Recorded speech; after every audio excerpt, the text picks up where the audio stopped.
perception that the arts work is the soft option, is the easy option, and the soft end of cultural relations. But in fact, what I found in Zimbabwe is that it is the creative sector, the arts sector, that is often at the cutting edge of social change. If there's a problem, we've got to solve them.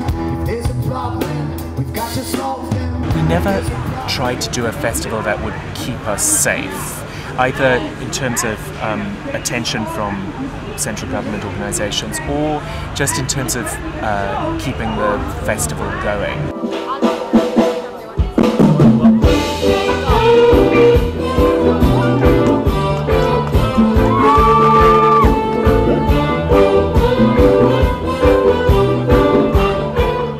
If the festival went down as a result of one of the events that we've all worked on so hard, then it's not from lack of commitment from people, it's not from lack of love and sort of real engagement from the Haifa team, from Haifa artists, from communities, from audiences. If we go down, we go down. We are now going to become a republic.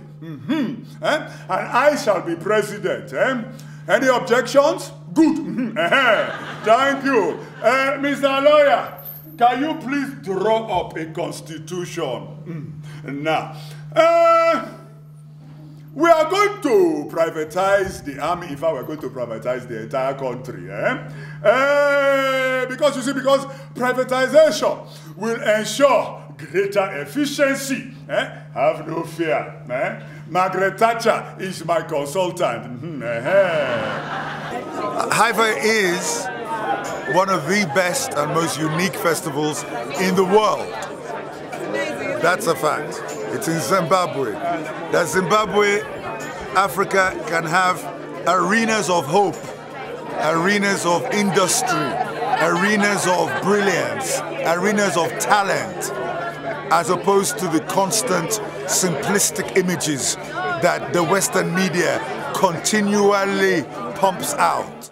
From the work we've been doing here at Haifa this year, with Patrice's programme, he's been showcasing his Fringe First show, The Man Who Committed Thought, but the majority of his time has actually been spent on giving workshops in schools and community centres around Harare and working with a young company of Zimbabwean actors and indeed a Zimbabwean crew on a piece called The Gospel of Othello.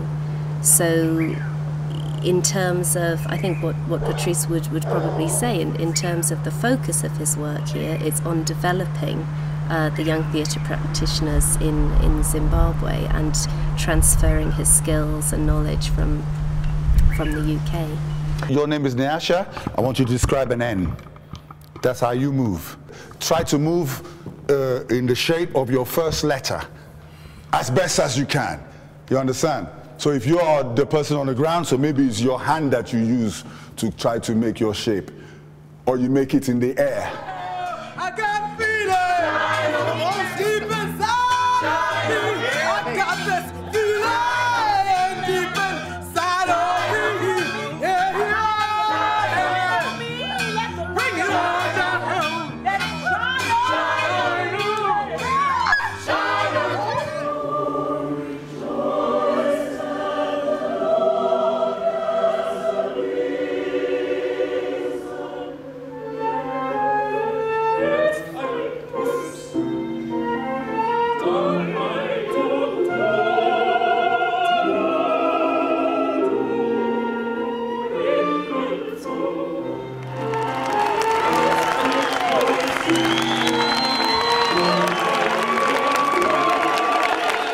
One of the partnerships of which we are enormously proud is that with the British Council.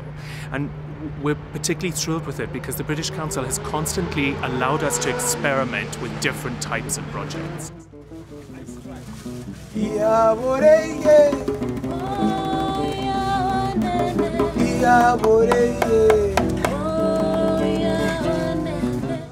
am I ask and realize I've become a mythologized hero.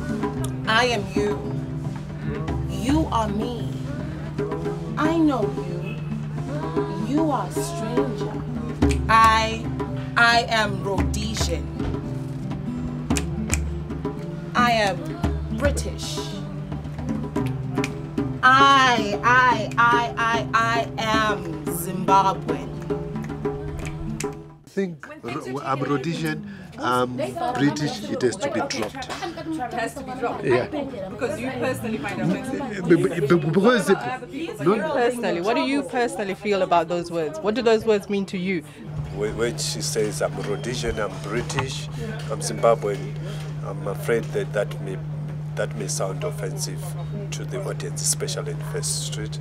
So offensive is one thing, but also you were saying that maybe we will then get arrested. Or at least some of us, me and Charmaine. Well, what do you think, Nikai? What's your view? No, to be honest, I don't really think it's too much of a big problem, because I think, especially in the context of Haifa, not just that it's not even just in the complex of Haifa, but it's Haifa week. It's like she's mocking the whole thing. I'm a combination of all, but a combination of none. Yeah. So I don't think so. I think it will make people laugh, actually. You'll be shocked. You'll be shocked how some of these political comments make people laugh. You'd think, they're going to clap me, and then they will laugh over it. I also feel with theatre, isn't the point to get a reaction? Yeah. My concern is how the people are going to receive it, especially the audience. And here we are talking about mob psychology, and for a long time, the Zimbabweans, most of the Zimbabweans, we have been triggered with this anti-sanction campaign.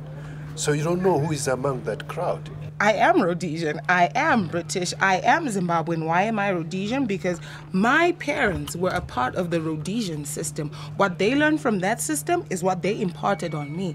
I am British because I grew up with British cultures and the way the British do things, you know what I'm saying? So yes, I am. I even speak like a British if I so wish, but ultimately I am Zimbabwean.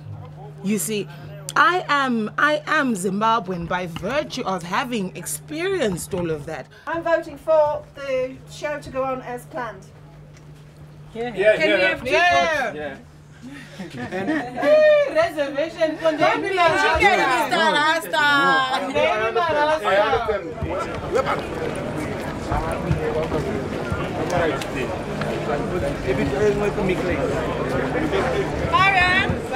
here. Where are you going? Backstage. Hi, I'm good, ready. Excited? Very. I love the crowd. It's huge. Our next act is proudly brought to you by the British Council. Anishka Petruska, thank you. Thank you. Hello, good afternoon, ladies and gentlemen. This whole performance, if you like, emerged from a workshop which I had the privilege of holding here in Harare in February this year. And every single piece of writing that you'll hear has been written by the members of the troupe. So whoever comes on, they say what it is, how they feel and who they are. 99% of who I am is invisible. But my spirit is so big, it fills the streets of Harare. Where do you live? On the balcony? In the back room? In the garage? The bathroom on top of your sister? The same room as your mother? So many aunts and uncles moving in and out of the kitchen. We move from room to room, looking for a space to call our home. I am silence and noise. So, allow me to raise my voice and be silent by choice. I am Rhodesian. I am British. I am Zimbabwean.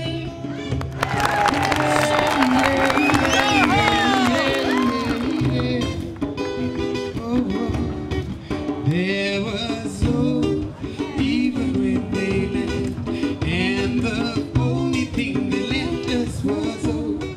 There is hope even when With this poetry performance, it's like an inward journey now, where we are going in and trying to unlock the self. Yeah, that's what is really happening. Yeah, and I'm happy that you have helped us to come to the caves of our hearts and minds and conscience and really bring out that thing which has been a burden to us for I think for the rest of our lives.